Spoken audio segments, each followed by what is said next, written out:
Professor Horror. Scary Stories. Every night, no matter the weather, something walks down our street whistling softly.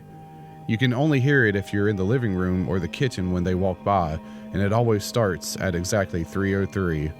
The sound starts faint, somewhere near the beginning of the lane near the Carson place. We're toward the middle of the street, so the whistling moves past us before fading away in the direction of the cul-de-sac. When I was younger, my sister and I would sneak in the kitchen some nights to listen. Mom and Dad didn't like that, and we'd catch hell if they found us out there, but they were never too hard on us since we always stuck to the one big rule: don't try to look at whatever was whistling. My neighborhood is a funny place. I've lived here since I was 6, and I love it. The houses are small, but well kept. Good sized yards, plenty of places to roam. There are a lot of other kids here my age. I turned 13 back in October. We grew up together, and we would always play ball games in the cul-de-sac or roam around from back porch to back porch in the summer. This was a good place to grow up. I'm old enough to see it. And there's only 2 strange things here: the night whistling and the good luck. The whistling never bothered me much. Like I said, I couldn't even hear it from my bedroom, but Mom and Dad don't like talking about it, so I've stopped asking questions. My dad is a strong guy, tall and calm. He has an accent since he moved to the United States as a kid. His family, my grandparents, they're from the islands. That's what they call it. My dad, the only time he isn't so calm is if the whistler comes up. He talks a little quicker then, eyes move faster, and he tells us not to think about it so much and to always remember the one rule, the big rule: don't try to look outside when the whistler goes past. Not that we could look even if we wanted. See, there are shutters on the inside of every window, thick pieces of heavy canvas that pull down from the top and latch to the bottom of the window frame. Each latch even has a small lock, about the size of what you'd find on a diary. My dad locks those shutters every night before we all go to bed and keeps the key in his room. My mom, I don't know what she thinks about the whistling. I've seen her out in the living room before at 3:03 when the sound starts. I could see her if I cracked my door open just an inch to peek. She's not out there often, at least I haven't caught her much, but once or twice a month I think she sits out there on her big red couch just listening. The whistler has the same tune every night. It's cheerful. Da, da, da da, da, dum. Da, da, da da, da, dum. Remember how I said there's 2 odd things about where I live? Well, besides our night whistler, everyone in my neighborhood is really lucky. It's hard to explain, and my dad doesn't like us talking about this part much either, but good things just seem to happen to people around here a lot. Usually it's small things, winning a radio contest or getting an unexpected promotion at work, or finding some arrowheads buried in the yard, you know, the authentic kind. The weather is pretty good, and there's no crime, and everybody's gardens bloom extra bright in the fall. A million little blessings, I've heard my mom say about living here. But the main reason we stay here, while we moved here in the first place, is my sister, Nala. She was born very sick, something with her lungs. We couldn't even bring her home when she was born, only visit her in the hospital. She was so small, I remember, small even compared to other babies. A machine had to breathe for her. We moved into our house here to be closer to the hospital. As soon as we moved here, Nala started getting better. The doctors couldn't figure it out. They chalked it up to whatever they were doing, but we all could tell they were confused. But my parents knew, even I knew. Nala getting better was just another of the million little blessings we got for living in our neighborhood. So that's why we stayed, even after we found out that, for every small miracle that happens here every day, now and then, some bad things happen, but they only happen if you look for the whistler. See, our neighborhood has a welcoming committee. They show up with macaroni casserole, a gift basket, and a manila folder whenever someone new moves in. They're very friendly. 4 people showed up when we moved in 7 years ago. The committee made small talk, gave me a Snickers bar, and took turns holding Nala. It was her first week out of the hospital, so they were extra careful. Then the committee asked to speak to my parents in private, so I was sent to my room, where I still managed to hear nearly every word. The welcoming committee told my parents about how nice the neighborhood was, really exceptionally, hard to explain kind of nice. And then they told my parents about the even harder to explain whistling that happened every morning at 3:03 and ended at the tick of 3:05. The group, our new neighbors, warned my parents that the whistling was quiet, would never harm or hurt us as long as we didn't look for what was making the sound. This part they stressed, and I pushed my ear into the door, straining to hear them. People who went looking for the whistler had their luck change, sometimes tragically. A black cloud would hang over anyone that looked. Anything that could go wrong would. The manila envelope the committee brought over contained newspaper clippings, stories about car crashes and ruined lives, public deaths, and freak accidents. Not everyone dies, I heard the head of the committee tell my dad, but the life goes out of them. Even if they live, there's no light in them ever again, no presence.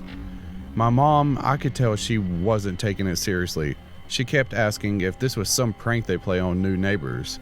At one point, my mom got angry, accused the committee of trying to scare us out of the new home, and asked them if they were racist on account of my dad being from the islands. My dad calmed her down, told her he could tell our new neighbors were sincere and they were just trying to help us. He explained that he grew up hearing these kinds of stories from his mom, and that he knew there were strange things that walked among us. Some of these strange things were good and some were bad, but most were just different. After the committee left, Dad went out to the hardware store, bought the canvas blinds, the latches, and the locks, and installed them on every window in the house after dinner. That first night in our new house, I crept out of my room at 3 a.m., only to find my dad awake sitting on the living room couch, holding my baby sister. My dad held up his finger in a shh motion, but patted the couch next to him. I sat and we waited. At exactly 3:03, we heard the whistling. Da, da, hoo hoo. Da, dum.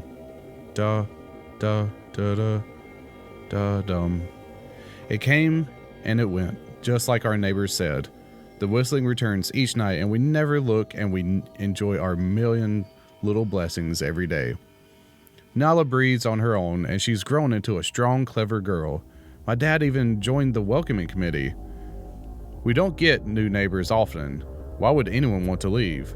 But when a new family moves in, my dad and the committee bring them macaroni casserole, gift baskets, and the manila folder. I can always tell by the look on my dad's face when he comes back if the family took the committee seriously or if we'd be getting new neighbors again very soon. Not long ago, a family moved in directly next to us. The previous owner, Miss Maddie, passed away at age 105. She lived a good, long life.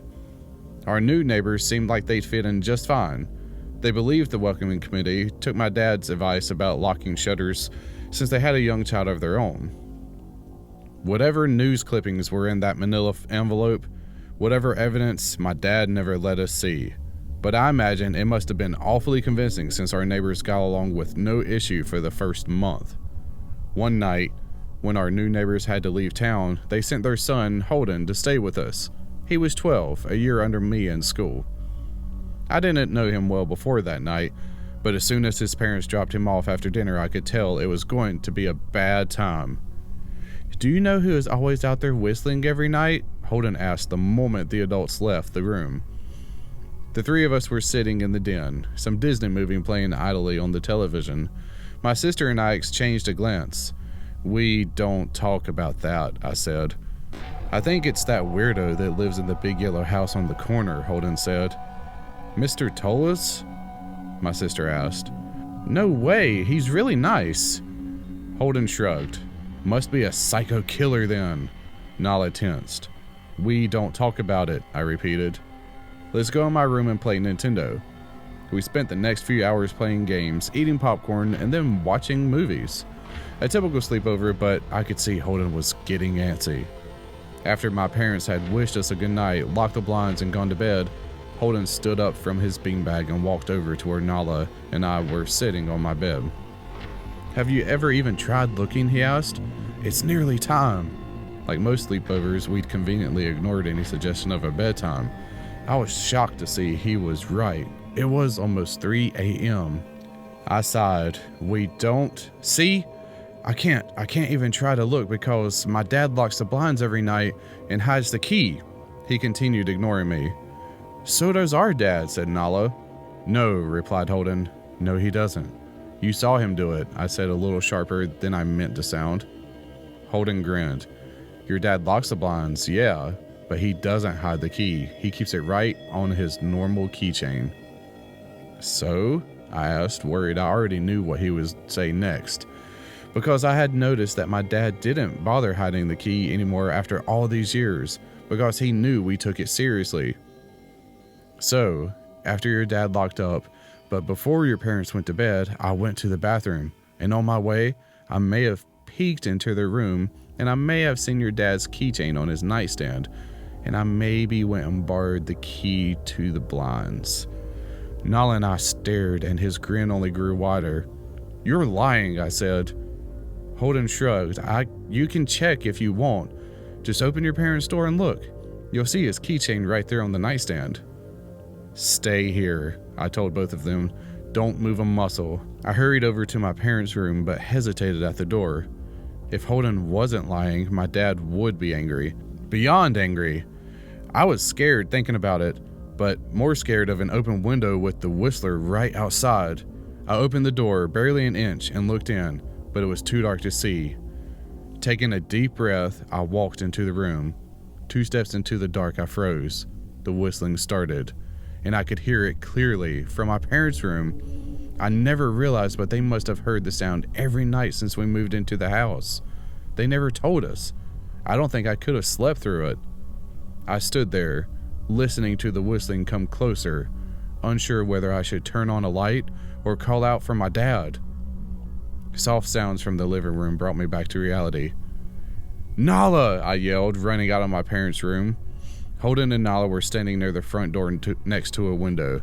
Holden wasn't lying. I could see him, fumbling with the lock on one of the blinds. I heard a click. He did have the key. Holden let out a quick laugh. Nala stood next to him, hunched up, afraid but maybe curious. The whistling was right outside our house now. I think I made a sound, called out, I can't remember. Time felt frozen, clock hands nailed to the face. But I found myself moving. I'm not fast. I've never been athletic. But somehow, though, I covered the space between myself and Nala in a moment. My eyes were locked on her, but I heard Holden pull the blind all the way down so it could release. I heard the snap of it start to raise, and I heard the whistling just on the other side of the window. But I had my arms around Nala and I turned us so she was facing away from the window. At the same time, I jammed my eyes shut. The blind whipped open. The whistling stopped. I felt Nala shaking in my arms. Don't look, okay? I told her. Don't turn around. We were positioned so that she was facing back towards the hallway and I was facing the window. My eyes were still closed. I felt her nod into my shoulder. I reached out with the arm not holding Nala and tried to touch Holden. My hand brushed against his arm. He was shaking worse than Nala. Holden? I asked. Silence. I reached past him and gingerly felt the window, eyes still sealed shut. The glass was cold against my fingertips, colder than it should have been for the time of year. I moved my hand up the window, searching for the string to the blind. The glass began to get warmer the further I reached. There was a gentle hum feeding back into my fingertips. I tried not to think about what might be on the other side of the window. Finally, I touched the string and yanked the blind shut. I opened my eyes in the dim light leaking out from the kitchen. I could make out Holden, pale and small, staring at the now closed window. Holden, I asked again. He turned towards me, and he screamed. Everything became a flurry of motion. Light sparked to life in the hall, then the living room. My parents' footsteps thundered across the hardwood floor. I didn't turn to look back at them. My eyes were glued to Holden. He was pale, had bit his lips so hard there was a thin red line of blood running down his chin, and he'd wet himself. What happened? My dad asked from behind me. I managed to swivel away from Holden and look back. He looked I'd never seen my dad scared before, but I saw it that night, and at that moment, an old, ugly terror stitched on his face, a parent's fear. "Just Holden?" he mouthed to me. I nodded yes. My dad let out a breath. He looked so relieved I nearly expected him to cheer, but then he turned to Holden and my dad's face changed. I wonder if he felt bad for feeling good that Holden was the only one that looked. There was a knock at the door. We all froze. Holden whimpered. "Don't answer it," my mom said. She stood at the threshold of the hall. I'd always thought she was skeptic and just humored my dad about the windows and the whistler, but that night we were all believers.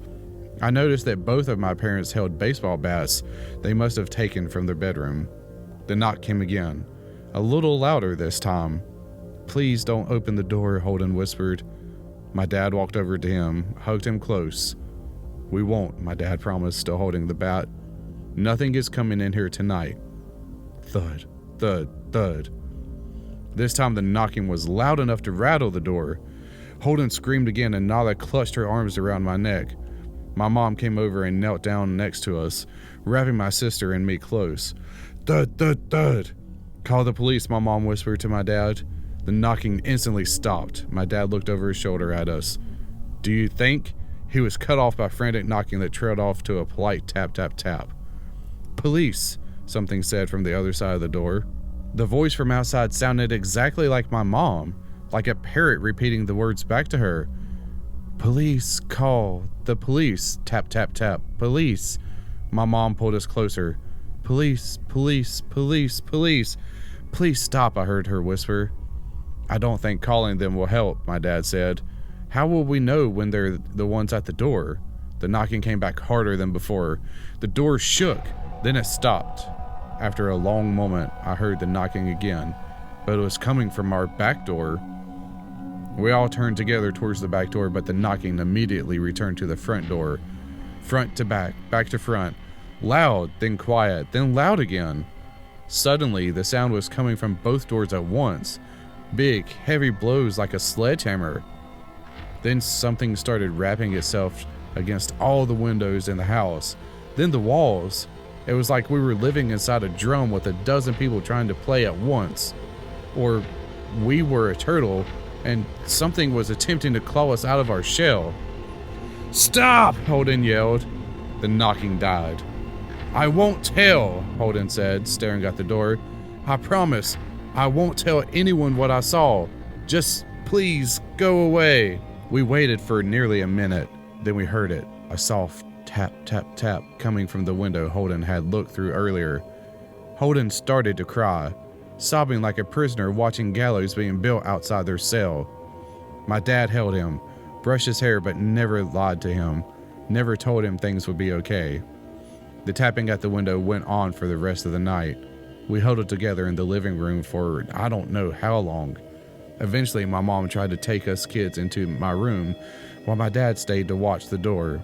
But the second we moved into my bedroom, the knocking came back so loud it was impossible to ignore. I was afraid the door couldn't take it.